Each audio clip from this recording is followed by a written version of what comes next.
Mrs. Weasley, Harry, Hermione, Ron, and Ron's twin brothers, Fred and George, are attempting to clean number 12. Creature, the Black House Elf, resists their efforts, sneaking off with items he does not want thrown away and muttering insults under his breath. Members of the Order come and go, delivering news and checking in. Sirius shows Harry the Black family tapestry, which traces the Black family back to the Middle Ages. Sirius's mother burned off her son's name after he refused to subscribe to Voldemort's philosophies about only pureblood wizards being allowed to train and practice. Harry also learns that Sirius is related to both Tonks and Lucius Malfoy. The Blacks are also related to the Lestrange family, a name that sounds familiar to Harry, although he cannot quite place it. Meanwhile, Fred and George continue to plot the opening of their joke shop, which is being funded by the gold Harry won in the Triwizard Tournament. As they clean, the twins tuck select items into their pockets to mine for jokes later on. Harry notes that this is the first time all summer he has had any fun. He enjoys it so much that he forgets about his hearing, until Sirius asks if it would be acceptable for him to accompany Harry to the Ministry. Dumbledore sends Mr. Weasley instead, and Sirius is again stuck inside number 12. Harry puts on clean clothes, washes his hair, and tries to prepare himself for possible expulsion. On the morning of his hearing, Harry wakes up early. He heads downstairs for breakfast and finds Mr. and Mrs. Weasley, Sirius, Tonks, and Lupin waiting for him in the kitchen. They wish Harry luck, and he and Mr. Weasley leave for the Ministry of Magic. They enter the Ministry through a phone booth, and Mr. Weasley takes Harry to wait in his office. There, Mr. Weasley's partner, Perkins, breathlessly informs them that the time and place of Harry's hearing have changed. Mr. Weasley looks at his watch and realizes they're already late. Dragging Harry behind him, he sprints toward the courtroom, where he drops Harry off. Harry enters the courtroom and realizes he has seen it before. When Harry was inside Dumbledore's pensieve, he saw the Lestranges sentenced to life imprisonment in the same courtroom. Cornelius Fudge reprimands Harry for being late. The Wizengamot trying Harry is made up of about 50 wizards and witches, led by Cornelius Fudge, who is seated next to a toad-like woman named Dolores Umbridge.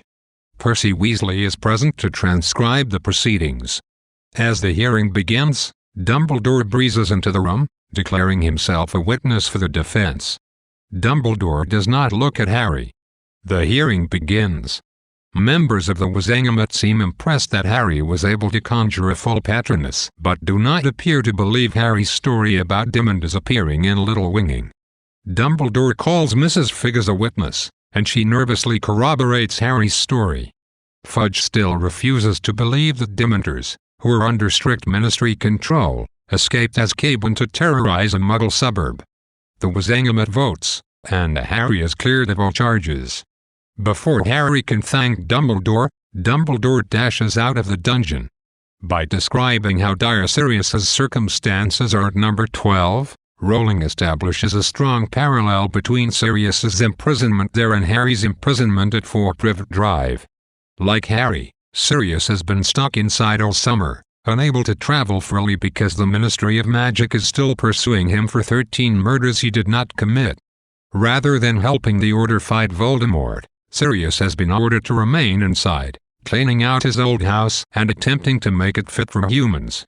The Black family members were Death Eaters and supported Lord Voldemort. Since Sirius grew up at 12 Grimmauld Place, the house reminds him of his family's bad decisions and is rife with memories of his painful and serious familial break. Sirius's mother, as if to confirm her timeless distaste for her son's decision, burned his name from the Black family tapestry, and no matter how hard Sirius tries to remove the tapestry, he cannot seem to get it off the wall. Likewise, Creature, the Black House Elf, is clearly unhappy that Sirius is the only Black remaining, and therefore Creature's default master. Number 12 is an unhappy and uncomfortable place for Sirius to be, and he is perpetually trying to escape its confines. For Harry, Fort Privet Drive is a similarly unhappy and emotionally loaded environment. Although the Dursleys are technically Harry's only remaining family, they never treat him very kindly and never acknowledge him as an actual member of their household. Instead, they banish Harry to tiny rooms, scream at him, blame him for things he did not do, and lock him up inside. Harry must return to this unpleasant place again and again. He envies Ron and Hermione, who can move about freely and interact with other wizards as they please, and instantly relates to Sirius's jealousy of the other, freer members of the Order.